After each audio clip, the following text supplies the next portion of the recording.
These are the most disturbing TV moments that were captured, from the hostage taken live on TV to a stunt gone horribly wrong. I've put together a list of some of the most distressing TV moments that are bound to send you chills. Let's dive in.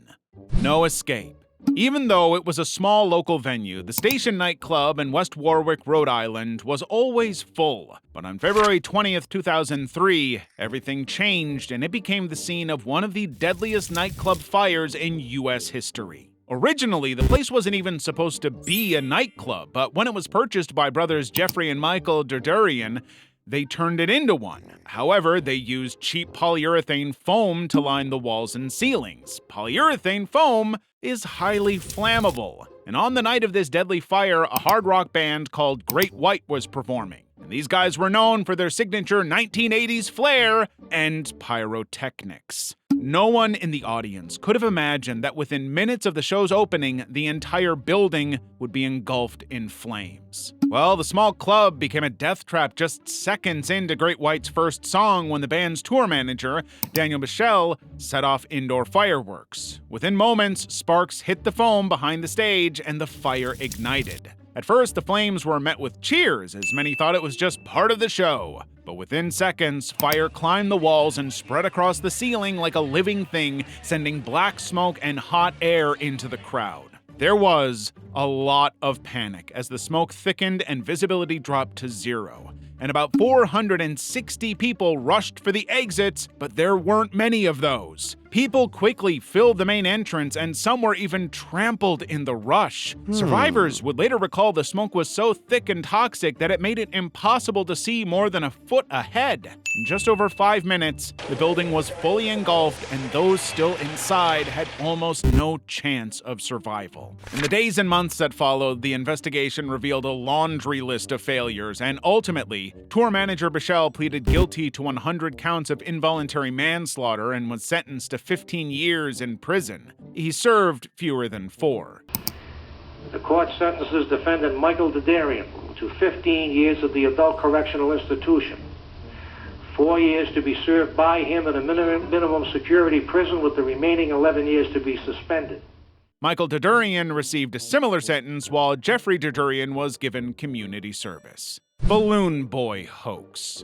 On October 15, 2009, in Fort Collins, Colorado, Richard and Mayumi Heen called 911 in a panic. They claimed their 6-year-old son Falcon had accidentally floated away in a silver saucer-shaped helium balloon that had somehow escaped their backyard. Within minutes, the story took off like a helium balloon on steroids. News helicopters were scrambled, major networks cut into programming to cover it live. FAA officials grounded flights. Search and rescue teams were on high alert. Millions watched in real time as the balloon soared through the sky for nearly 60 miles and over 2 hours at altitudes reaching 7,000 feet. Then, 2 hours later, it crashed in a field. But when the authorities checked inside, there was no kid to be found. Turns out Falcon was never in the balloon and had been hiding in the attic the whole time. When the family was later interviewed by reporters and they asked the kid why he didn't come out, he simply said they did it for the show. Yup, the family called in a fake 911 call and lied to the police and media for a few minutes of fame. It was basically a publicity stunt. The couple was sentenced to a couple of months in jail and made to pay $36,000 in restitution. Albert Dryden. On June 20th, 1991, a routine police operation in County Durham, England, turned into one of the most horrifying things ever shown on live British television. A 51-year-old former steelworker named Albert Dryden had shot and killed Council Planning Officer Harry Collinson for unlawful building on Dryden's land. But to understand what truly happened, you have to go back a few years. The conflict all started when Dryden constructed a partially sunken bungalow on his rural property without planning permission from any legal bodies. The council heard about this and asked him to demolish the structure, but the man vehemently refused. They sent several warnings and even threatened to take legal action, but Dryden refused to stop building. Finally, the council had to intervene, and led by Collinson, they sent a team to the site to begin demolition. Media and police were also present to document and maintain order. However, as Collinson was calmly speaking to the cameras explaining what was happening, Dryden walked up to him, drew a revolver, and shot Collinson straight in the chest. He then fired additional shots that hit a police officer and injured a BBC journalist. As more shots were fired from a pistol, the camera crew and Look North reporter Tony Belmont ran for cover. We were standing watching what was going on. The chief planner was trying to persuade the chap to move out the way and let the digger go in. And then a shot rang out, the chief planner fell to the ground, and I felt a shot in the arm, and I've clearly been shot here in the arm. I'm now hopefully going to get some medical treatment. The chaos was broadcast live, horrifying viewers and sparking national outrage. Dryden didn't express much regret during his trial. He said he was pushed too far and that he felt backed into a corner. The court didn't agree, so he was found guilty of murder and attempted murder and sentenced to life in prison. But then in 2017, he suffered a massive stroke and was released from prison on compassionate grounds. He eventually died quietly in 2018, age 78, in a care home. The incident served as a grim reminder of how even administrative matters like planning enforcement can spiral into violence when anger festers and no one backs down. NBC taken live hostage.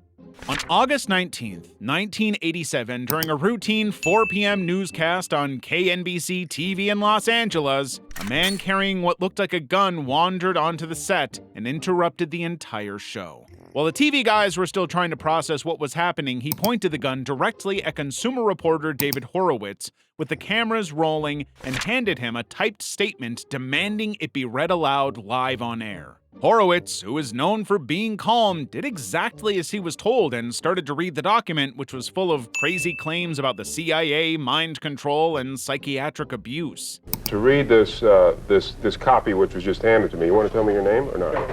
What is it? Gary. And Gary, where are you from? However, in the back room, the station's control technicians acted quickly by cutting the live feed and switching to a holding screen. So basically, people at home didn't see all the drama happen. Back in the studio, the intruder stood silently as Horowitz read every word, and as soon as he finished, he set the weapon down on the desk. That's when anchor John Beard, who had been sitting nearby, quickly stepped in and restrained him. When the police arrived, they found out that his name was Gary Stolman, plus the gun wasn't even real, it was just a toy replica. But replica or not, the danger had felt very real in the moment. Thankfully, Stolman was arrested without further incident. The ordeal only lasted a few minutes, but it left a lasting impression on the broadcasting world. The fact that someone could walk onto a live set with a weapon, even a fake one, sparked new conversations about studio security and the risks of unscripted live television. Horowitz later advocated for regulations against realistic-looking toy guns. Space Shuttle Challenger crash. Space travel has always been fascinating, but in the 1980s, NASA's Space Shuttle program was basically the crown jewel of America's space program. So when it came time to launch the STS-51L in 1986, there was a very intense hype around the whole program. And this was because this time around, NASA had included a civilian on board. Her name was Krista McAuliffe, a winner of the National Screen for Pilots and a high school teacher from New Hampshire. She was among the 7 other brave souls selected to embark on that journey to space, and the plan was simple. The amazing teacher would go to space and then share her unique perspective of everything she'd witnessed with her students. The moment was going to be a history-making, groundbreaking, and very patriotic experience that was all being captured on live TV for everyone at home. But just 73 seconds after liftoff, the whole world witnessed something terrible. The shuttle literally broke apart midair, turned into a massive fireball, and started falling straight into the Atlantic. People tried to wrap their heads around what had just happened. How could something that was supposed to be a groundbreaking moment in history quickly become such a national tragedy? During investigations, it was discovered that the temperatures had dropped unusually low the night before. The engineers didn't think it was a great idea to launch, but NASA ignored these warnings and launched the shuttle. Sadly, the entire accident could have been avoided if only NASA had listened and done the right thing. Plus, the fact that everything was broadcast on live TV was just a gut-wrenching experience, as a symbol of dreams literally turned to ashes in front of them. Mick Philpot. In the early hours of May 11, 2012, a house in Derby, England was engulfed in flames. As firefighters battled the blaze and desperate attempts were made to save the sleeping children inside, few could have imagined the dark truth behind the fire. 6 young lives, Dwayne, Jade, John, Jack, Jesse, and Jaden, were lost that morning. The public mourned, assuming it to be a horrific accident, but as the investigation unfolded, the real story behind the tragedy shocked the nation. At the center of it all was Mick Philpot, a man already known to the public through media appearances that showcased his unusual lifestyle. He lived with his wife, May Reed, and his former mistress, Lisa Willis, sharing a home and fathering children with both.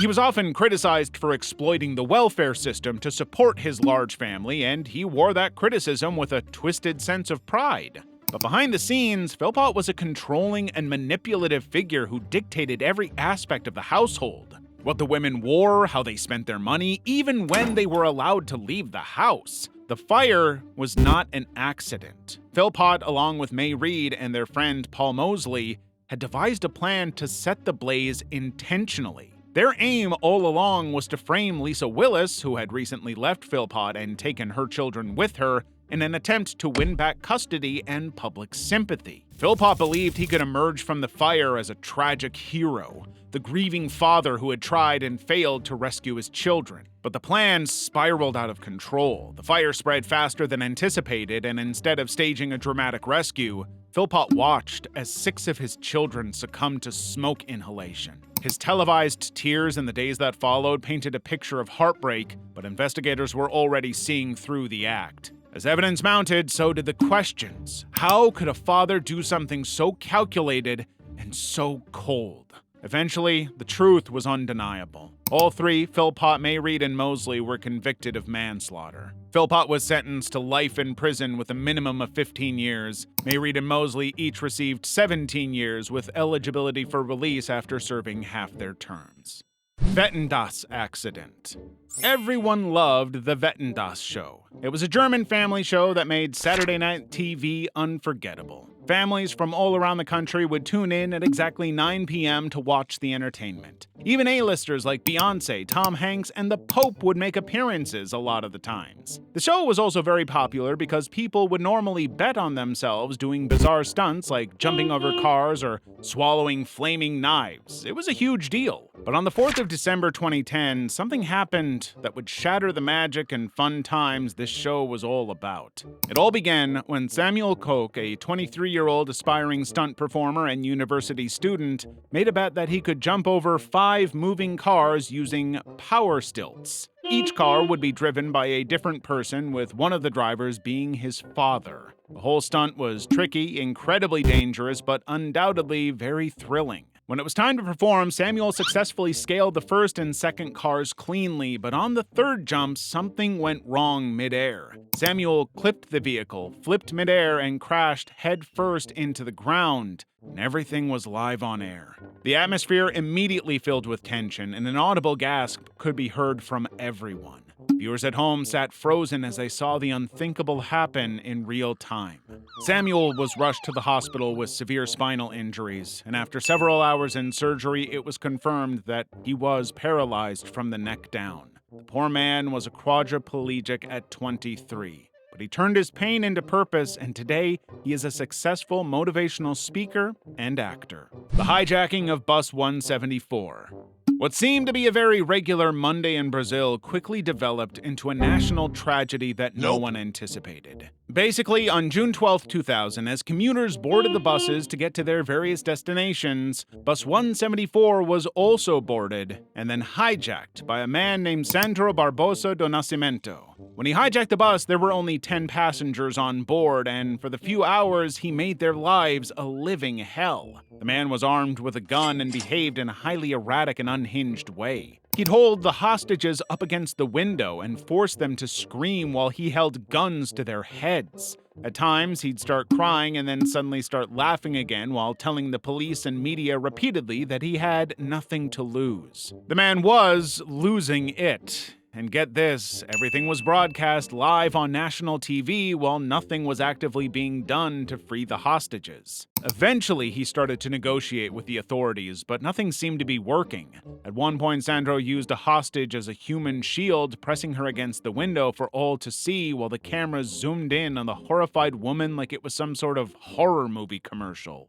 After many hours of failed negotiations and disruptions, the police decided to attempt a rescue mission, and this is where everything literally hit rock bottom. First of all, they were not even strategic in their rescue attempt because as the police officer tried to sneak up on the bus, Sandro saw him and shot at him. In the screaming confusion and fear, Sandro came out of the bus, but he was with Geza Firmo Gonçalves, whom he used as a human shield. Then, instead of calming down the already agitated man holding an innocent victim, the police fired a sniper, but the bullet missed Sandro and hit Geza instead, killing her. Chaos literally broke out in the streets, but Sandro was later captured alive, handcuffed, and put into the back seat of a police car. Unfortunately, he never made it to the station alive. Apparently, he died of asphyxiation in the police car, most likely from being choked or having his nose and mouth closed forcibly. But of course, the cops claimed he suffocated accidentally. The entire ordeal was just a complete mess that could have been avoided if the police, media, and government had handled the situation differently. But sadly, it ended in a huge tragedy that cost the lives of 2 innocent people.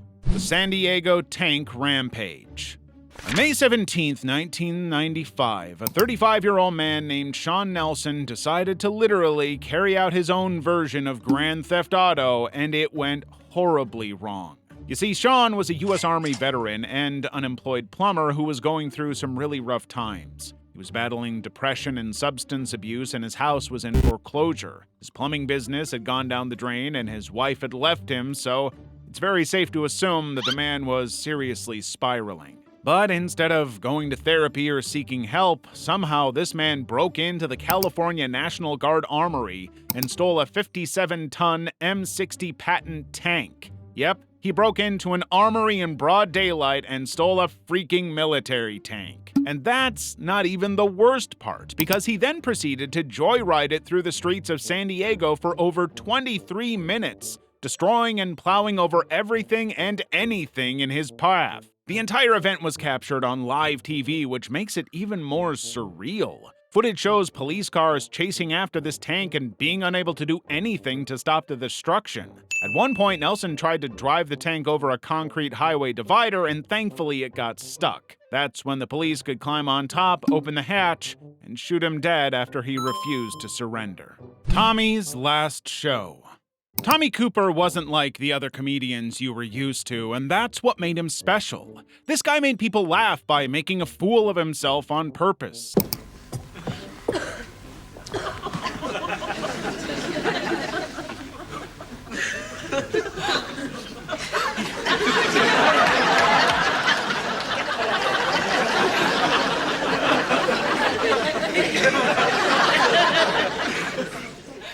He would fumble cards, say words wrongly, and just be silly while the audience laughed till they literally cried. But on April 15th, 1984, families in Britain were tuned in to a primetime variety show known as Live from Her Majesty's. The show was all about providing live entertainment and lighthearted humor. And if there was anyone who knew about humor, it was definitely Britain's most beloved comedian, Tommy Cooper. So of course he was going to perform on the show. And as he stepped onto the stage, he was welcomed with loud whistles and warm applause, as he had been 1,000 times before. The audience was ready for jokes, expected slapstick puns, and his signature wheeze laugh. Instead, they received something that no one could have planned. Mid-performance, Tommy stumbled backwards and collapsed right there on the stage. Initially, the crowd erupted in laughter. They thought it was part of the act. This was Tommy Cooper, after all, the king of clumsy timing.